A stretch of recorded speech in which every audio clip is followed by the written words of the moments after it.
Let's have a look at the roots of building an army list, Necron detachments, and how to choose wisely.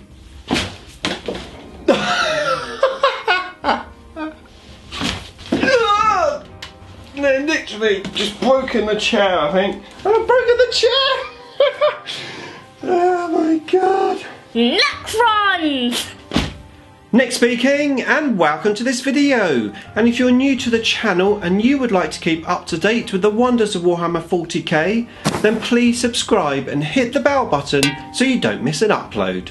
Now, the starting block with all Warhammer 40k armies is with what detachments you choose. However, with most Necron units in this codex being overcosted, choosing the detachments for your list is even more important. So let's have a look at the detachments and how we're going to build our Necron army.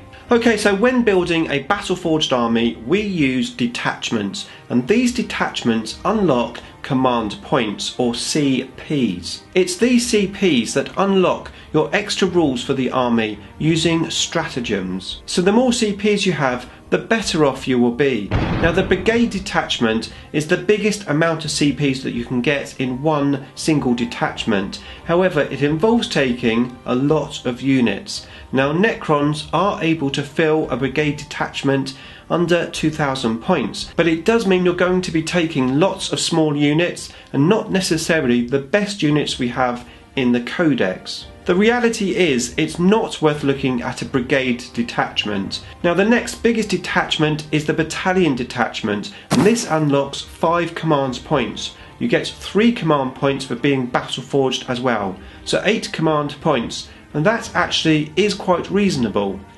Now, most armies can fill up those slots very cheaply, and they can get reasonably sized troop units. That gives them lots of points left over for the heavy supports, the fast attack, the elites, all the other stuff that they need for their lists. However, Necron troops are not exactly cheap. 13 points for a warrior, but you have to take a unit of 10. That makes the immortals in a unit of 5 at 17 points each, your cheapest troop's choice. However, 3 units of those comes in at 255 points, and you've only got minimum squad sizes. Now, you need 2 HQs, and once again, our HQs are not exactly cheap. So just for the core units in a battalion detachment, you're going to be spending a reasonable amount of points, and that means less points left for the units you need to make the army work. So now you have a choice. You either take minimum troop units and spread the rest of the points in the battalion detachment, or you go all out and you make those troop choices much bigger. 10 immortals, either with gauze or Tesla guns, actually can do a lot of damage, especially if you're using some of the Dynasty special rules we previously spoke about. Teleporting 10 immortals with the Veil of Darkness or the Deceiver into half range in the Mefrit Dynasty, that can be quite devastating. Or if you played the units more defensively, getting them into cover for a 2+ cover save, they could be hard to shift if you have a bigger unit. Now, of course, bigger units means more points invested. 170 points for 10 immortals. Of course, you have the cheaper warrior, but warriors with their 4+ save generally need bigger units, so you're still investing a lot more points into your troops. Now, troops, of course, have objectives secure. That is an advantage. However, what about the option of taking no troops?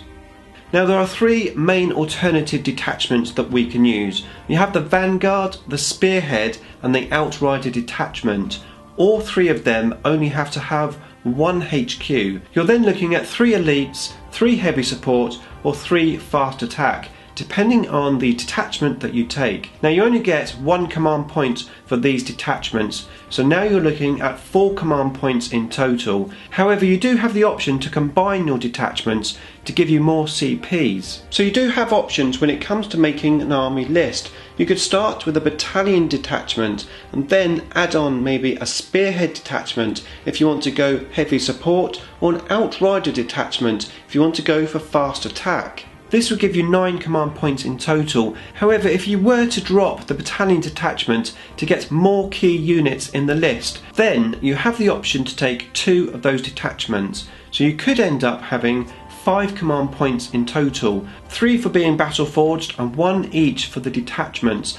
5 in total, which actually isn't that bad. But more importantly than the command points, you've now got the option to put the best units in the army, and that is what we're going to talk about in the next video. Now, when it comes to choosing the dynasty and the detachments, we have to consider the paint scheme of our armies. Now, if you're playing your buddies, this shouldn't make any difference at all. Just tell your buddies what units are what, or use a marker of somehow, maybe just a base next to the unit. However, if you're in an environment where you're going to be playing maybe strangers, or maybe you're in an event, a tournament, then you have to be a little bit more cautious. The general rule is it doesn't matter how your army is painted. If you're using one dynasty, everything is the same. You only get into trouble if you're using mixed dynasties, where the units have to be painted in their own dynasty colours. Now, we've already covered dynasty codes in the previous video, but what we did discover was that some dynasty codes work better with certain units. So if you're taking an assault element to your list,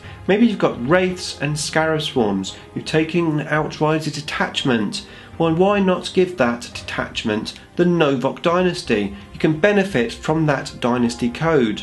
And then maybe when it comes to the battalion detachment, it might be best to take the Sotek dynasty, allowing you to regain command points on a 5+.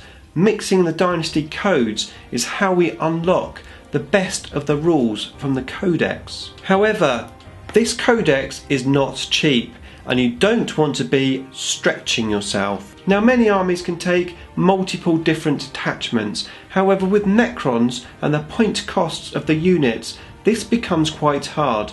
I would recommend 2 main detachments when choosing a Necron army. It is possible to go with 3. Maybe you want those extra dynasty code and benefits within your list. You could take a patrol detachment, 1 HQ and 1 troops, just to unlock those special rules. But bear in mind, the patrol detachment doesn't give you any command points, and also those special rules are locked into the different dynasties. One dynasty's rule won't necessarily affect another dynasty's unit, so always take that into consideration. It's a combination of the dynasty codes and the special rules they unlock, which detachments we take to put the right units in the army, and how many command points that gives us for our stratagems. It's these things which are the building blocks to making a successful army. Now, if you're new to the channel, why not subscribe? Just hit the Idic Bear icon, and if you want to find out more about Necron Dynasties, check out that video there. In the meantime, I will be back very soon, and we are going to be looking at the best Necron units.